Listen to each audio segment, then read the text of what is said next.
విజయనగరం నగరాభివృద్ధిలో భాగంగా కార్పొరేషన్లు మున్సిపాలిటీలకు వీనార్డీ ప్రత్యేక నిధులను విడుదల చేసింది. ఈ నిధులతో ఏ ప్రాంతాల్లో ఏ పనులు చేపడుతున్నారని క్షేత్రస్థాయిలో పరిశీలించేందుకు కమిషనర్ తేజ్ భరత్ నగరంలో పర్యటించారు. పనులు జరుగుతున్న ప్రాంతాలకు వెళ్లి చూడాలని మంత్రి నారాయణ ఆదేశించడంతో కమిషనర్ పట్టణంలో బైక్పై తిరిగి పరిశీలించారు.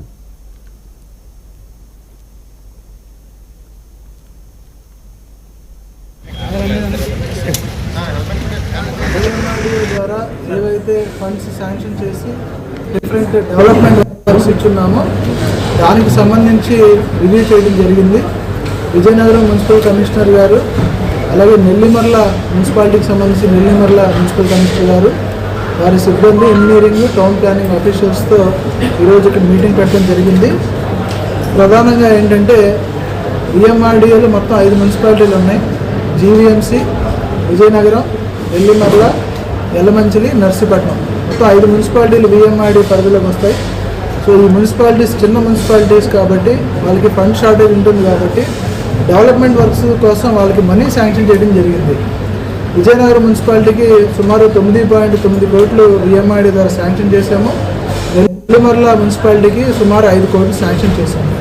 దీనిలో ఆ మున్సిపాలిటీలో చాలా ఇంపార్టెంట్ రోడ్ వర్క్స్, సీసీ రోడ్లు, సీసీ డ్రైన్లు, road come drains, parks improvement, street lighting, వీటికి సంబంధించిన వేరియస్ వర్క్స్ ప్రపోజల్స్ చేయడం జరిగింది. ఆ వర్క్స్ అన్నీ కూడా విఎంఆర్డీకి పంపించడం, దానికి అడ్మినిస్ట్రేటివ్ అప్రూవల్ ఇవ్వడం జరిగింది.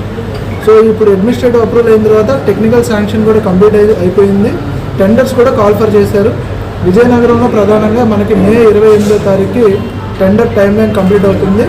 సో టెండర్ టైం లైన్ అయిన వెంటనే ఎల్ఓఏ ఇచ్చి మొత్తం 28 ప్యాకేజీలుగా ఇక్కడ ఏరియాకి సంబంధించి ప్యాకేజెస్ డివైడ్ చేశారు. 28 ఏరియాలో 28 ప్యాకేజ్ వర్కులు పిలవడం జరిగింది 40 లక్షల లోపు. ఆ అన్ని వర్క్స్ కూడా జూన్ 1, 2 బంగారం కొనాలనుకునే వారికి కేంద్రం ఊహించని షాక్ ఇచ్చింది. పసిడి ధరలకు ఒక్కసారిగా రెక్కలొచ్చాయి. దిగుమతి సుంకాన్ని భారీగా పెంచుతూ కేంద్ర ఆర్థిక శాఖ తీసుకున్న నిర్ణయం ఇప్పుడు దేశవ్యాప్తంగా చర్చనీయాంశంగా మారింది. ఒకవైపు ప్రధాని మోదీ ఏడాది పాటు బంగారం కొనకండి అని పొదుపు మంత్రాన్ని ఉద్బోధిస్తున్నారు.